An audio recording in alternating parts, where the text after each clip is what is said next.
Samajwadi party के प्रमुख अखिलेश यादव ने कहा है, ये सरकार सिलेंडर नहीं दे पा रही तो लकड़ी के चूल्हे पर खाना बनाइए। ऐसे में सवाल यह है, क्या वाकई हालात इतने खराब हैं या फिर जनता के बीच डर पैदा करने की ये एक सियासी चाल है? बताता हूँ। आज एलपीजी में पिछले 3 दिन से आप भी लगातार दिखा रही हैं कि लोग खड़े हुए हैं। आज लखनऊ में आप चली जाइए, हर पेट्रोल पंप पे लाइन खड़ी हुई है।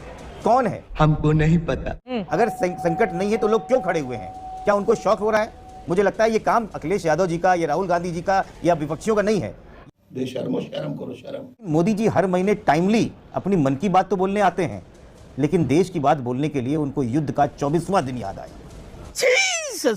आशुतोष वर्मा, ये तो अच्छी बात है ना, अगर संसद चल रही है और भारत की आवाज क्या है, अगर प्रधानमंत्री की ओर से इस बात को रखा जाए क्या? तो ये तो अच्छी बात है ना। देखिए, देश की संसद के भीतर से जो आवाज आती है वो एक व्यक्ति की आवाज नहीं होती है। भारत के प्रधानमंत्री ने देश का पक्ष रखा। बिल्कुल ठीक है, मैं बिल्कुल कह रहा हूं, लेकिन 24 दिन तक इस देश के लिए कहां थे प्रधानमंत्री?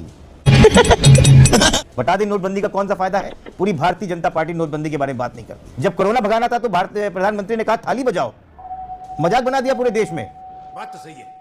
थाली तो एक दिन बजाई थी ना, रोज रोज तो बजवाने के लिए आते नहीं थे।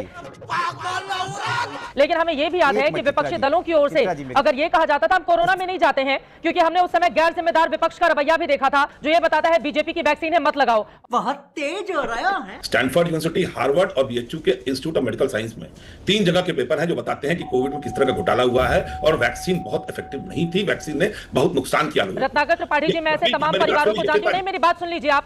समझ रहे हो? अभी वैक्सीन की बात ही नहीं हो रही है ना रत्नाकर त्रिपाठी जी। क्यों? क्या हुई? कोरोना वैक्सीन पर मत जाइए, भ्रामक बातें नहीं जानी चाहिए, नहीं जानी चाहिए, नहीं जाना चाहिए आपको। गजब बेइज्जती है।